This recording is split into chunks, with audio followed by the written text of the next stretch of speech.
we recall that in the special case when the radius is equal to 1, then the circle with center at 0 is mapped onto the strip minus 2 to 2. So there is no ellipse here. It's no simply closed curve in the UV plane.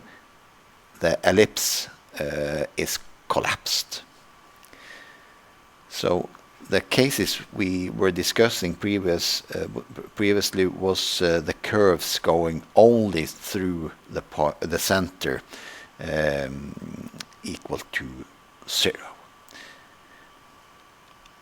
Now we are going to relax this a little bit, but we are going to consider the case when the curve is the circles are going through the point -1.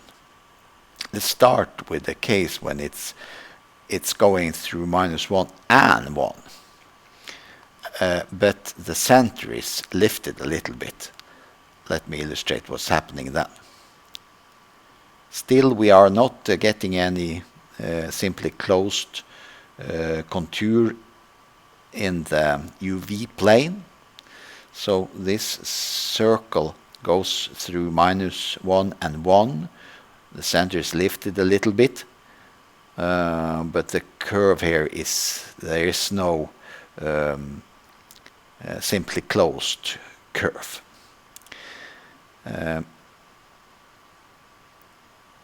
Okay, let's consider the case when we are not going through the point we are going through the point -1, but not the point 1. And we are illustrating this by a green circle. Let's show you here going through the point -1, but the circle is slightly larger, and it's not intersecting with the point 1.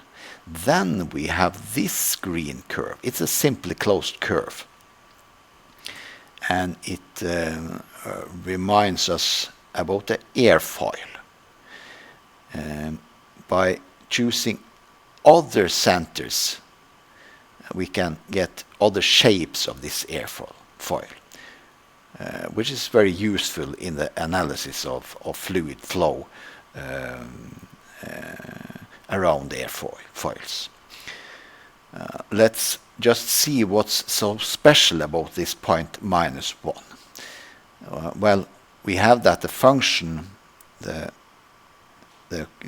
Joukowski transform, is given by this expression, and by differentiating we obtain 1 minus 1 over z square.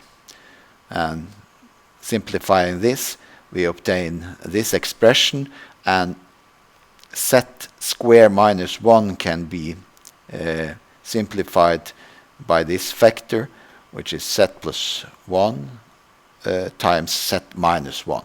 So we see that the derivative is 0 in the 2 points z equal to 1 and -1.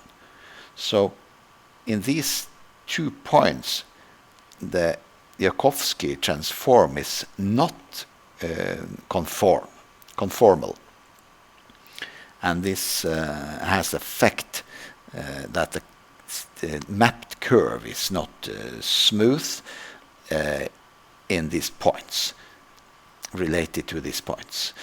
For example, in this case, in the green curve, we see that the critical point is -1 here, and here is a point where -1 is mapped. So that's the reason for this. So using different types of centers here and using circles going through -1, we can get different types of airfoils. And let me show you this. I made some animations of this in Scientific Workplace. Here you can see one airfoil.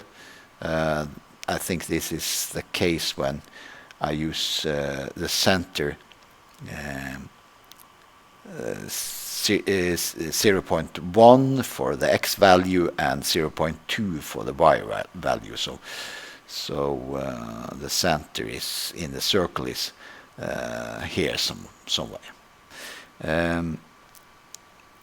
I can also, by making some animation of this, let me show you here.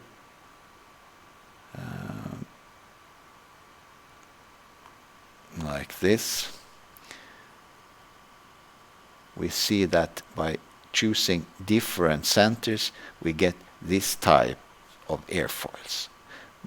In all these cases, I've used the same x coordinate of the center, which is 0.1. Using other x values for the center, we get more other types of airfoils, of course.